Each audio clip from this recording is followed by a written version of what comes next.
sublime gracia del Señor. ¿Cuál es el tema que estamos estudiando?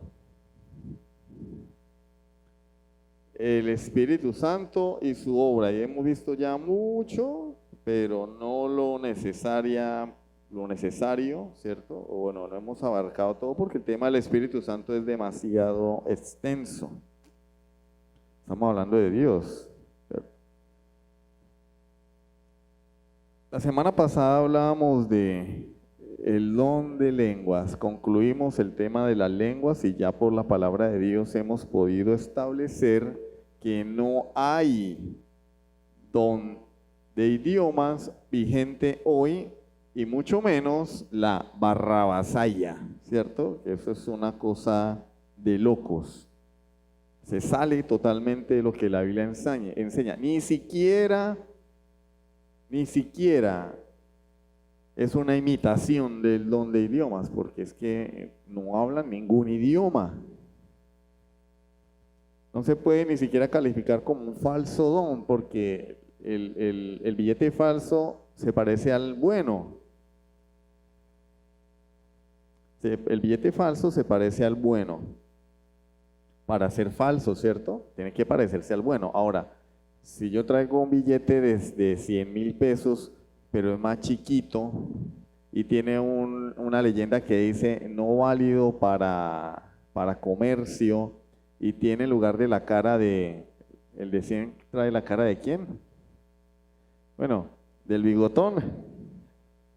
Es el de 50. Si en lugar de traer la cara del personaje trae la cara de tío rico, ¿yo qué digo? ¿Es un billete falso? No, digo, es una caricatura, es de juguete, es de mentiras, ni siquiera califica para ser un billete falso. El don que vemos hoy ni siquiera califica para ser un falso don, porque ninguno de ellos ni siquiera estudian idiomas para falsificar el don, sino que se sacaron de la manga algo tan ridículo como el balbuceo estático o ininteligible, es decir, que nadie entiende. Y a eso le llaman un idioma, y que ya se han hecho estudios por lingüistas expertos en las lenguas y en los idiomas, que han constatado que la barrabasaya siempre está fundamentada en el idioma nativo de la persona que lo habla. Es decir, utilizamos sílabas de nuestro propio idioma. Es decir, el cerebro es tan consistente que si a mí me dicen invente un idioma nuevo o balbucee, yo voy a balbucear, son las sílabas de mi idioma que aprendí porque es lo que mi cerebro ha aprendido. Y la forma de pronunciarlo, ustedes saben que el inglés no se pronuncia igual que el español, ¿sí? Hay que hacer ciertos movimientos con la lengua diferentes para que suenen las palabras. No es agarrar y leer My name is Boris Molina. No, hay que ponerle ese picantico del inglés, ¿cierto? Ese acento. Y lo que ellos han estudiado es que, por ejemplo, los latinos que dicen hablar en lenguas, hablan sílabas en español raspado. Si habláramos en otros idiomas, tendríamos el acento de otro idioma. Es más, los idiomas son tan complejos que el inglés británico es diferente del inglés americano. En la pronunciación, en el acento, no es lo mismo. Se escribe igual, pero no suena igual. Unos dicen manzana, que se escribe apple, dicen apple y los otros apple. Y es el mismo inglés, pero el uno es británico y el otro es americano. Entonces, cuando una persona venga con la barrabasaya, yo debería preguntarle, y bueno, debería prestar atención, bueno, ¿esto qué es? No, uno dice, por ejemplo, la bajay, la L con la española, castellana, la B larga con nuestra A, la bajay. pero ahí no hay ningún acento, ni portugués, ni inglés, ni francés. O sea, ¿de qué estamos hablando? Es el idioma de Los Ángeles. No, ningún idioma de Los Ángeles, porque eso es neto español. Lo que pasa es que mi cerebro, el cerebro nos traiciona en ese sentido. Nos deja expuestos. El idioma de Los Ángeles, no, amigo, lo que usted está hablando es, usted está balbuceando en castellano. Balbuceo en castellano. Eso no es ningún otro idioma porque no tiene ningún acento, ninguna fonética de algo desconocido. No. Los estudiosos dicen, no, eso es un balbuceo en el idioma nativo de cada persona. Entonces eso aún expone más el fraude de este supuesto don, ¿cierto? Bueno, ahora vamos a hablar de los milagros, porque estamos estudiando son los dones milagrosos o dones visibles, como los profetas, apóstoles, lenguas, milagros o sanidades. ¿Sí? ¿Qué es lo que se promueve hoy? Nadie promueve el don del servicio. Yo no veo al apóstol diciéndole a su iglesia, ¿ustedes quieren demostrar que tienen el Espíritu Santo? Vayan, laven los baños. No, no veo eso. Ahora sí los veo diciendo que tienen que hablar en otros idiomas, en otras lenguas, ¿sí? Que tienen que tener poder. Yo no veo en las iglesias cristianas a la gente pasando al frente a dar testimonios de, no miren, yo vengo a dar un testimonio, dígame su merced. Yo tenía un orgullo de aquí a Pekín y resulta que ahora el Señor ha bajado mi orgullo, me lo ha aplastado y ahora lavo los baños con el mayor de los gustos. Nadie dice eso. Yo no he visto a nadie decir eso, o sea, el Señor ha transformado mi orgullo. No, la gente pasa a decir, oré por un enfermo y se sanó, ¿sí o no? Yo oré por una persona que estaba en la quiebra y el Señor le llenó la cuenta bancaria. Esos son los milagros que la gente quiere ver. Nadie quiere escuchar a una persona hablar de su transformación espiritual, de cómo Dios lo ha humillado. Eso no le interesa a nadie. La gente quiere es show. Y por eso son tan apelados estos milagros hoy en día, estas señales milagrosas. Entonces el título de la enseñanza de esta noche es ¿hay milagreros hoy? ¿Hay milagreros hoy? O si ustedes prefieren, hacedores de milagros, ¿cierto? Que es lo que básicamente nos dice el apóstol Pablo en 1 Corintios 12. Él dice, versículo 10, a otro el hacer milagros. Y en el versículo 28 dice, los que hacen milagros. ¿Sí? Nosotros le decimos los milagreros. Entonces, en varias ocasiones durante su predicación, Charles Spurgeon parecía que le hablaba a sus oyentes de una forma sobrenatural. Es decir, Spurgeon tenía la capacidad de, en medio de sus sermones, describir pecados que eran desconocidos para la iglesia, pero que ocurrían. Es decir, tenía la capacidad de hablarle a la gente, y bueno, y que sucede en Spurgeon y también sucede en muchas ocasiones. El predicador está exponiendo la palabra de Dios y el que está sentado dice, ¿y cómo lo sabe? ¿Y cómo? Pues eso fue que le contaron. Y le dice entonces la persona a la mujer, usted fue y le contó al pastor, ¿cierto? ¿Qué fue lo que le contó? Y dice, no, yo nada. Pero es el Espíritu hablando, utilizando un vaso de barro para hablarle a las personas. Eso ocurría a menudo con Spurgeon. Hablaba de circunstancias que él no tenía por qué conocer y que estaban sufriendo o viviendo las personas de la iglesia. Y eso les llevaba a la conversión. Las personas decían, ¿cómo puede ese hombre saber mi situación? Y las personas terminaban convirtiéndose. Es decir que Spurgeon de forma milagrosa estaba siendo llevado por Dios a la hora de escoger sus ilustraciones y sus palabras, porque al fin y al cabo la predicación es traer la palabra de Dios, y el predicador es direccionado por Dios para hablar lo que va a decir. De forma milagrosa Spurgeon, no porque tuviera una bola de cristal, le mostraba al pueblo que Dios estaba hablando a través de él, cosas que él no tenía por qué saberlas. Sin embargo, Spurgeon jamás afirmó, basándose en estos eventos, que él tuviera algún don milagroso. No, eso es que yo tengo el poder de Dios, el don de milagros, el don de la ciencia. No, él no afirmó jamás eso. De manera que, si bien Dios estaba obrando algo milagroso en la iglesia de Spurgeon, eso no convierte a Spurgeon en un hacedor de milagros.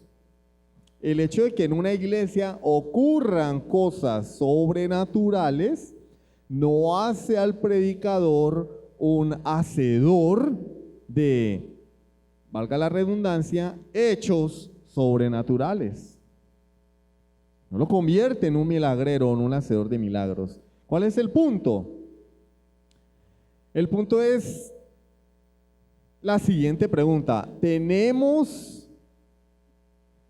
milagros hoy o tenemos hacedores de milagros? ¿Sí? ¿Qué es lo que creemos nosotros? ¿En que hay milagros en la iglesia o que hay personas que hacen milagros en la iglesia? Son cosas diferentes, ¿sí? Se nos acusa a nosotros de que no creemos en los milagros. Falso de toda falsedad. Creemos en los milagros, pero no creemos que hoy hayan hacedores de milagros vigentes en la iglesia. Es decir, que no creemos por la palabra de Dios que hayan milagreros en medio de la iglesia. Y eso es lo que vamos a responder hoy. Esto es lo mismo que decir que hay personas con el don de milagros o el don de sanidad. ¿Sí? Porque las sanidades entran en la categoría de dones milagrosos. ¿Sí? Personas que oran por un enfermo y se sanan. Oran por 2 enfermos y se sanan.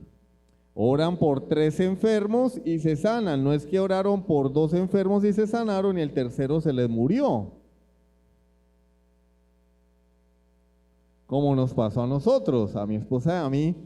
Fuimos y oramos por un viejito que estaba muriendo. Adivinen. Bueno, no se estaba muriendo, porque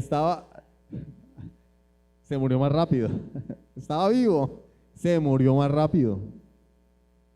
Pero oramos por una señora que estaba literalmente muriéndose y Dios la sanó. Oramos por un bebé que tenía una pelota aquí en la cabeza y se sanó. Pero después yo hice el ridículo orando por el instructor del gimnasio que tenía una migraña y yo le dije que Dios lo iba a sanar si tenía fe, y resulta que al día siguiente le pregunté cómo ella estaba y me dijo, ¿qué? Después de que usted oró por mí estoy peor. Porque uno hacía lo que a uno le enseñaban.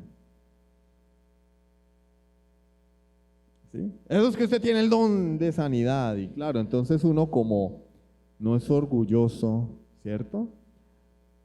Uno no es orgulloso, uno no se sube con esas cosas, ¿quién dijo? Entonces ya uno quería estar orando hasta por el perro, el gato. El Señor obra a través de mí. No, qué cuentos. Dios soberanamente oró aún a pesar de nuestra ignorancia. Pero oraba cuando Él quería. A veces mi esposa tiene cólicos y yo le pongo la manito, oro por ella, inmediatamente cesa el cólico. Pero otras veces me ha tocado salir a las 2 de la mañana a urgencias. porque Dios es soberano. No es que no tenga un poder especial, es Dios el que hace la obra. Entonces una cosa es que haya milagros y otra cosa es que haya el don de hacer milagros. Esto es muy importante, porque hoy lo que vamos a argumentar es que no hay hacedores de milagros, ni cristianos superdotados con estos poderes para obrar milagros o sanidades. Pero para comenzar vamos a definir qué es un milagro. Y nosotros podemos pensar, es cualquiera, eso es fácil, milagro. Votado, ¿qué es un milagro? Pues un milagro es un milagro. Milagro es una obra poderosa, algo así que lo deja a uno con la boca abierta.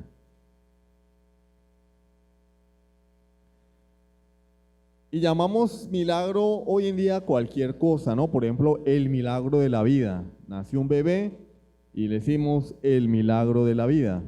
Alguien se convierte, ¿sí o no? El milagro del nuevo nacimiento. Ahora, ¿cuándo podemos usar correctamente la palabra milagro y cuándo no? ¿Cierto? Hay una diferencia entre la obra de Dios en su creación, o como dice el catecismo, en su providencia, y otra cosa, la obra de Dios en un milagro.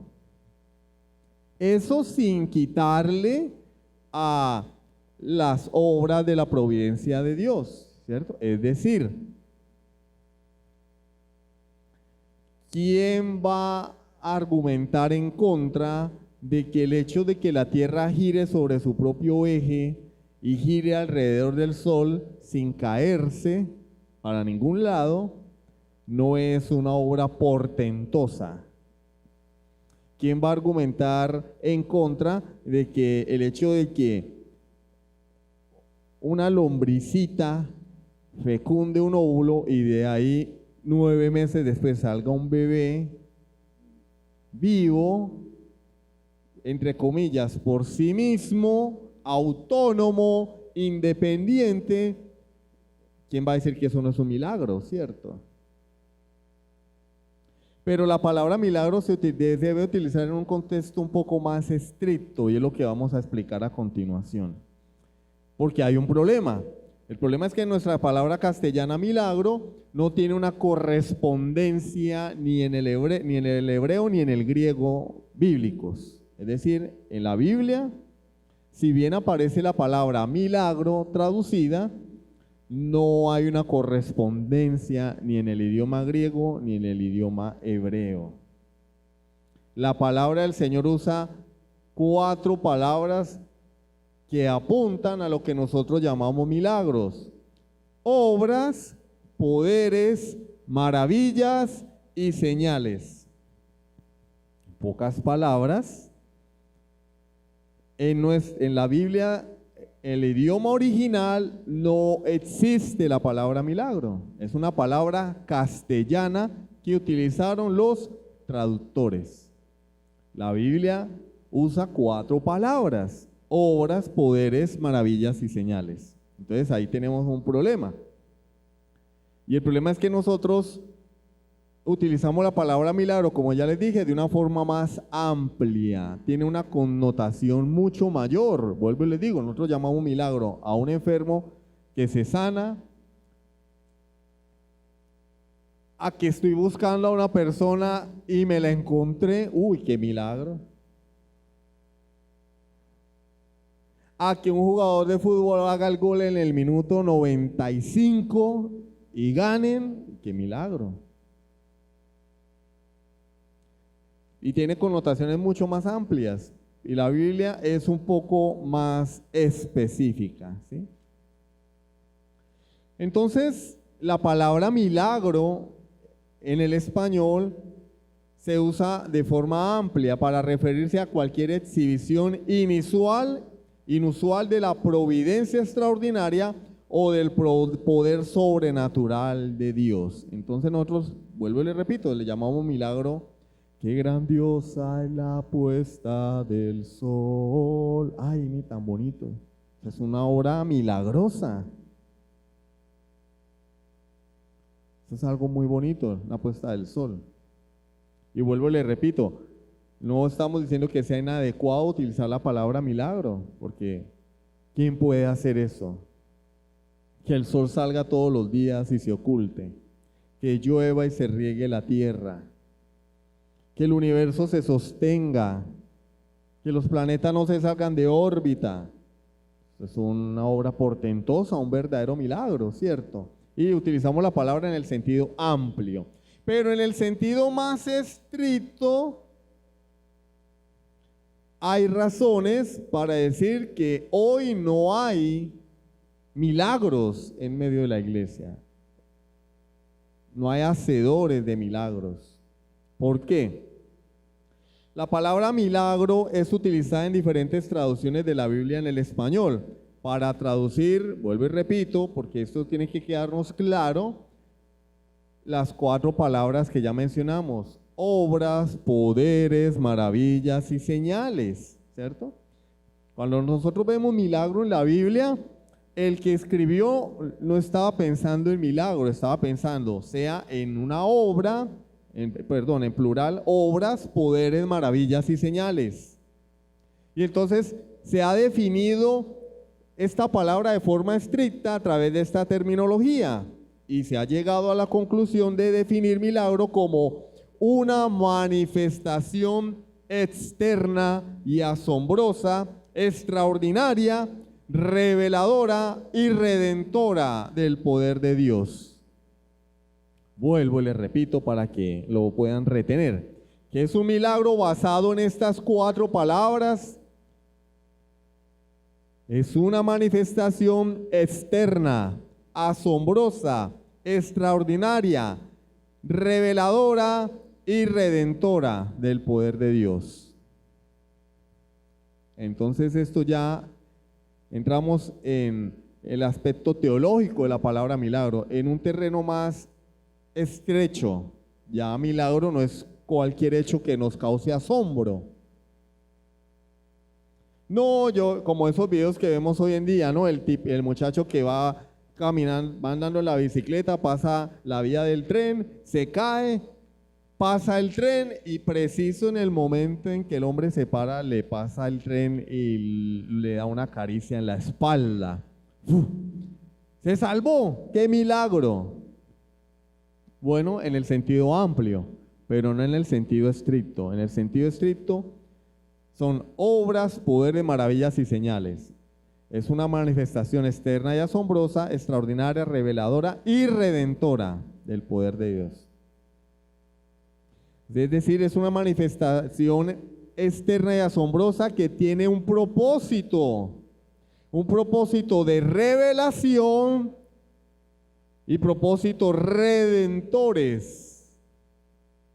Ya vamos mirando cuál es el enfoque del milagro.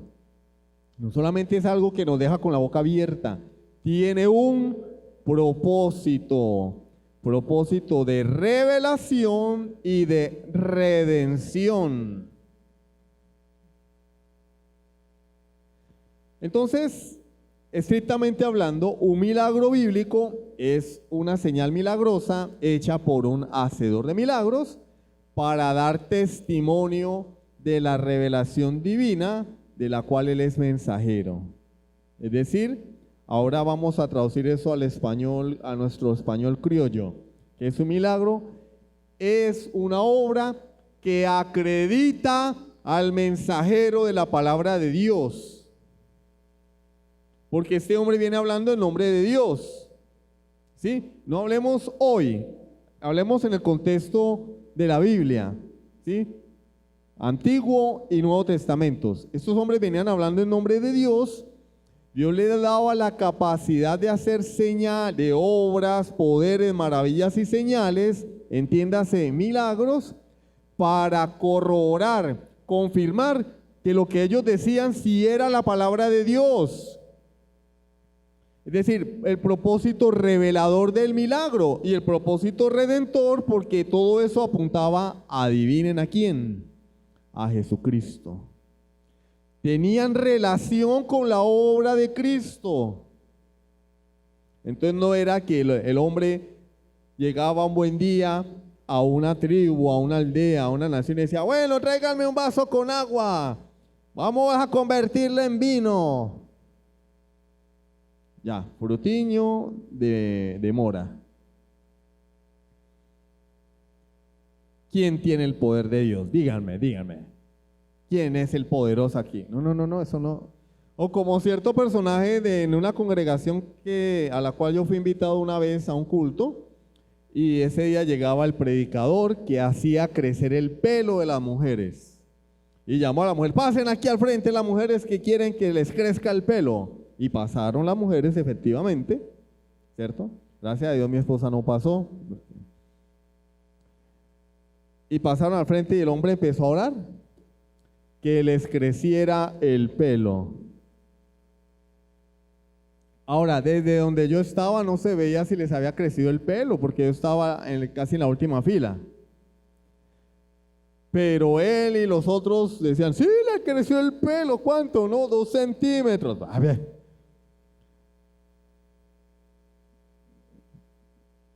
O sea, 2 centímetros, o sea, y ni siquiera lo midieron con una cinta métrica. O está el otro milagrero que le hace crecer la mano a la gente. ¿Sí lo han visto en YouTube? Está el tipo así con las 2 manos estiradas y la una está más cortica, ¿no? Le voy a hacer crecer la mano. ¿Qué hace? Le jala la otra. Y las 2 manos quedan iguales. Pues claro, no es que lo enderezó. O sea, parece una recocha, pero es que uno no sabe si reírse o ponerse a llorar de lo que la gente hace en nombre de Dios, cómo blasfeman el nombre de Dios. Pero acá no estamos hablando de eso. Y aunque fuese verdad que el hombre convierte el agua en vino, el otro le hace crecer el pelo a las mujeres y el otro le hizo crecer la mano al otro, no calificarían como obras milagrosas según nuestro uso estricto de la palabra, porque el milagro tenía un propósito revelador de la palabra de Dios y redentor, porque apuntaba a la persona de Jesucristo. De manera que aun si hoy hubiera hacedores de milagros, tendrían que hacer eso primero para acreditar su mensaje. Yo vengo hablando en nombre de Dios, una nueva revelación. No está escrita, una nueva revelación. La voy a confirmar a través de un milagro. Y esa revelación apunta a Jesucristo, lo cual es imposible, porque ya dejamos claro que no hay apóstoles, por lo tanto no hay profetas, por lo tanto no hay profecía en otros idiomas, y por lo tanto, como no hay nada que acreditar, pues tampoco hay milagros que sean necesarios para acreditar ningún mensaje, porque ya no hay mensaje hoy. El mensaje está escrito aquí en la Biblia. Entonces, ¿qué son esos milagreros hoy? Charlatanes, mentirosos, embusteros, culebreros.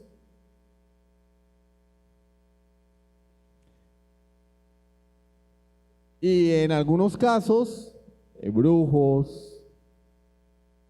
Pero eso es como encontrar un agua en un pajar, porque es que tampoco podemos decir que todo el que dice que hace milagros está investido del poder de Satanás. No, por lo general son embusteros.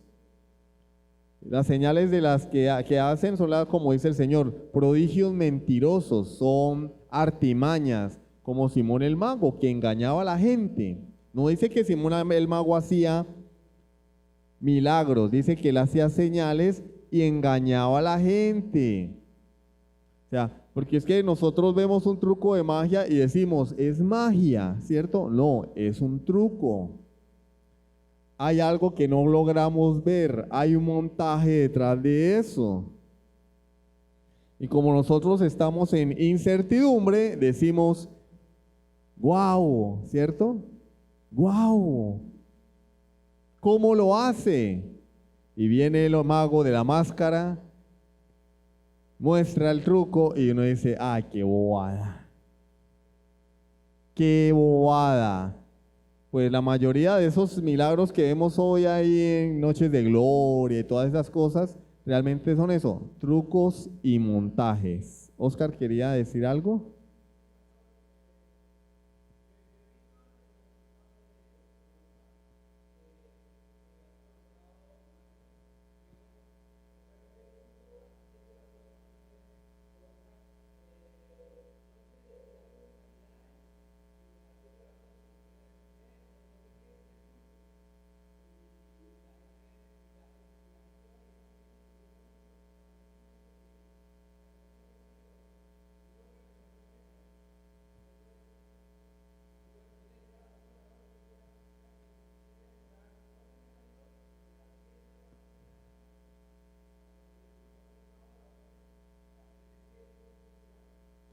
Le ponen un horario a Dios, ¿no? Por ejemplo, en cierta congregación era jueves de liberación. Claro, es que Dios no hace liberaciones de lunes a miércoles, de lunes, martes y miércoles, ni viernes, sábado y domingo. Solo los jueves a las 3 de la tarde. ¿Cierto? Porque Él no es soberano. Yo le digo a Él a qué horas tiene que hacer las liberaciones. Y estos personajes también le dicen al Espíritu Santo a qué horas, qué día y a qué horas debe hacer los milagros y las sanidades. Y ustedes los han visto.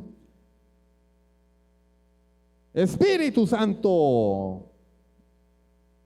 De verdad que tiene que ser uno muy ignorante o muy atrevido. Yo considero lo segundo. Estas personas son demasiado atrevidas porque estas personas han estudiado la Biblia. Han pasado por seminarios, así que no podemos decir, no, es que están en la ignorancia. No, es un negocio, ellos tienen un negocio. Y ese negocio, pues, tiene un departamento de publicidad muy efectivo, que es los milagros, las sanidades. Los hacedores de milagros nosotros consideramos que la Biblia es un libro donde vemos por toda parte milagros, ¿no? Milagro, milagro por todos lados. No es así, no es así. Es más, vemos en el Antiguo Testamento y pensamos que el Antiguo Testamento es la porción de la Escritura que está llena de milagros. No es así. Los milagros en la Escritura aparecieron en periodos específicos, es decir, en la historia bíblica no abarcan toda la historia de la redención. Aparecieron en periodos específicos. Les voy a dar algunos datos. Periodos largos de la historia en los que no se mencionan milagros. Por ejemplo, desde la creación hasta el diluvio, 1500 años, léanlo. Ahí no hay milagros. No vemos a Abel haciendo milagros. No lo vemos. No vemos a Noé haciendo milagros. No vemos a Lamec haciendo milagros. A Matusalén no lo vemos haciendo milagros. A Adán no lo vemos haciendo milagros. El primer hombre creado por Dios, el tipo de Jesucristo, y no lo vemos haciendo milagros. Desde el diluvio hasta el periodo abrahámico, 400 años pasaron, no hubo milagros. No hubo milagros en esos 400 años. Yo no veo a Abraham multiplicando el pan. Y cuando los pastores se pelearon con los pastores de Lot, yo no veo a Abraham diciendo, tranquilos, voy a multiplicar la comida para las ovejas. Yo no veo eso. Vemos un Abraham natural que vivió en el mundo natural. El tiempo que Israel estuvo en Egipto, 430 años, y la Biblia no nos narra que hubiese milagros. Yo de Moisés hubiera resucitado al egipcio después de que lo maté a golpes. Pero la Biblia no nos dice eso. El hombre le metió un puño, lo mató y salió corriendo. No vemos a Moisés haciendo milagros en el desierto antes de ser llamado por Dios. La Biblia no menciona eso.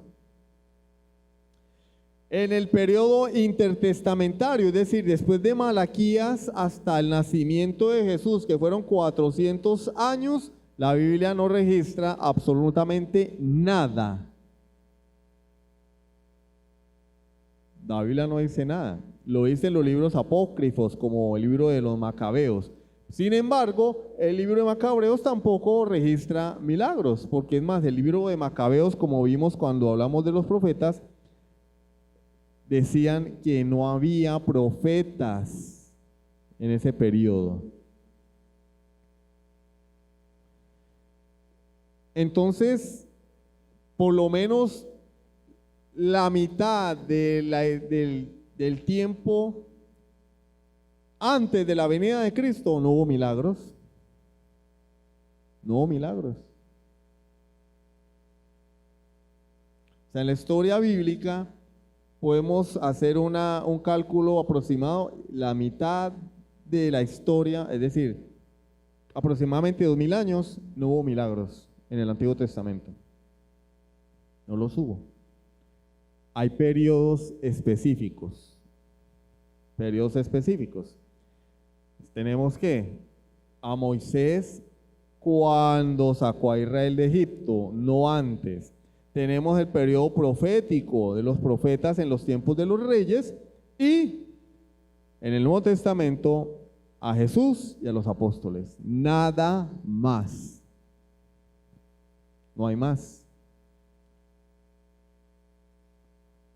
Si David era el hombre conforme al corazón de Dios, ¿por qué David no hizo milagros? La Biblia no dice que David haya hecho milagros, ni Salomón. Ay, hermano, pero la Biblia dice que cuando Josué estaba peleando, el sol se detuvo. ¿Quién lo detuvo? ¿Josué o Dios?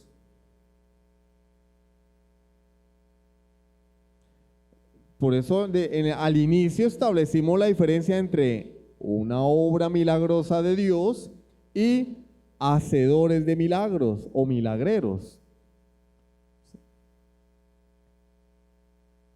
Por ejemplo, si hay una persona enferma acá y la iglesia ora y la persona se sana, Dios lo sana, ¿hubo un milagro? Sí, pero no hubo alguien que lo sanó, un hacedor de milagros.